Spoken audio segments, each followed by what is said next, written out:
Kefalik mga habibi, tamam.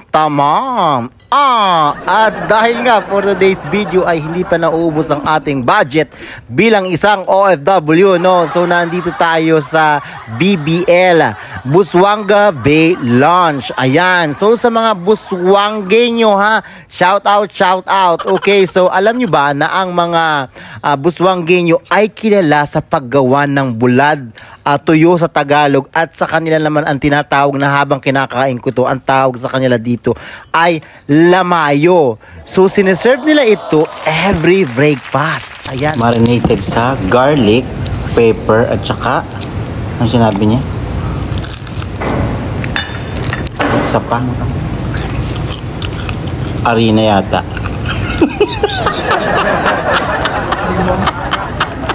So lamayo, okay, so marinated siya saan, be? Paki-explain nga ito, be. Siya sa vinegar, garlic, and kasi sir, yung local po talaga, marinated siya. Ito na lang po nila yun, kaya medyo... Mali, naka-headphone pala sa dali lang. Sige.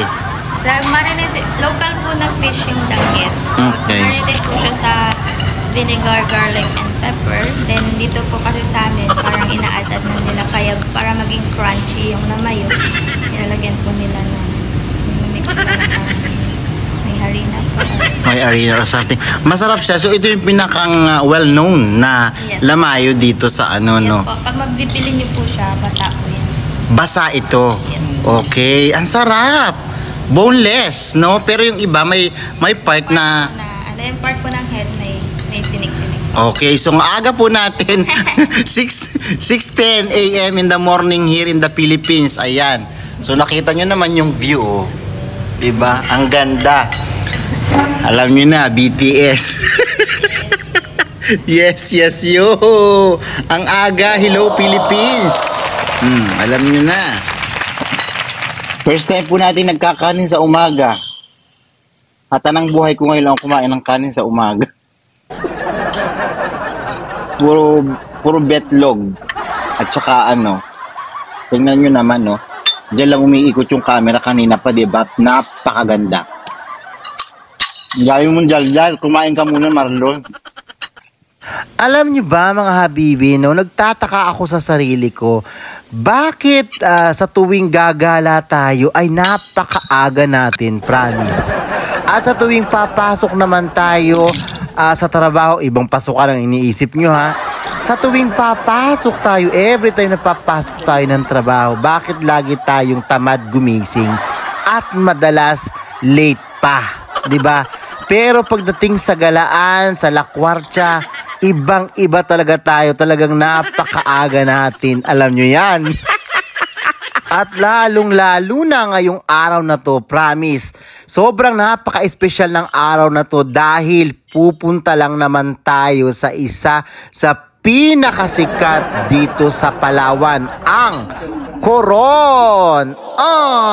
Medyo malayo nga pala kami sa Coron dahil lahat ng mga turista at mga bakasyonista ay mga naka-check-in talaga yun. Naka-check-in, malapit talaga mismo doon sa Coron, Palawan. Samantalang dito kami naka-check-in sa Busuanga. Bali, ang magiging travel time pala natin dito, mga habibi, ay almost 1 oras dito sa from Busuanga going to Coron, Palawan. Kaya medyo nagre-relax muna tayo bago tayo bumiyahe papuntang Coron, Palawan. Dito nga pala sa resort na ini-stayan namin ay nag-o-offer din sila ng mga motorbike o kaya naman ay yung mga minivan papuntang Coron, Palawan. Syempre, sila yung mag-a-arrange dahil dito kayo naka-stay. Hindi na sana ako aalis ngayong araw na ito dahil dito pa lang sa BBL Resort na tinutuluyan namin ay sobrang mamamangha ka na sa ganda. Yung mga pagkain na sobrang masasarap, yung mga tao na sobrang mga maasikaso, plus ito mga tanawing nakikita nyo sa likod ko ay sobra talagang marerelax ka na. Promise. Para ba talagang wala ka sa Pilipinas at nasa ibang lugar ka, nasa ibang planeta? Pero yun nga, at since na nandito na tayo sa Busuanga at malapit na tayo sa Coron, Palawan, syempre, sino ba naman ang hindi matitempt na hindi puntahan ang Coron, Palawan, di ba?